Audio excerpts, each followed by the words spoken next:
விதிப்படிதான் எல்லாமே நடக்கணும் அப்படின்னு இருந்தா, எல்லாமே எழுதப்பட்டு இருக்கு இதுதான் நடக்கணும் அப்படின்னு இருந்தா நம்ம ஏன் இறைவனை வணங்கணும்? ஒரு சில விஷயங்கள், அதாவது நம்ம வாழ்க்கையில நடக்கிற ஒவ்வொரு விஷயங்களும் ஒவ்வொரு நாளுமே விதியில இருக்கும் அப்படின்னு நம்ம சொல்ல முடியாது. ஒரு சில குறிப்பிட்ட விஷயங்கள் மட்டும்தான் விதியில இருக்கும். அதாவது ஒரு மனிதன் யாருக்கு பிறக்க வேண்டும், அவனுடைய தாய் தந்தை யாரு அப்படிங்கிறது விதியில இருக்கும். அவங்க யார திருமணம் செய்யணும் அது விதியில இருக்கும்.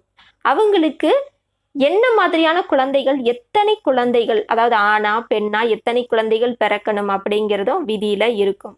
அவங்க என்ன மாதிரியான தொழில் துறைய தேர்ந்தெடுக்கணும், எந்த மாதிரியான தொழில்ல அவங்களுக்கு வருமானம் வரணும் அப்படிங்கிறதும் அந்த விதியில இருக்கும். விதிய மாத்தவே முடியாது, விதி அப்படியே தான் நடக்கும் அப்படின்னு இல்ல. இறைவன் அருளால், இறை பக்தியால நம்ம இறைவனை நம்ம முழு மனசோட, அசையாத பக்தியோட இறைவன்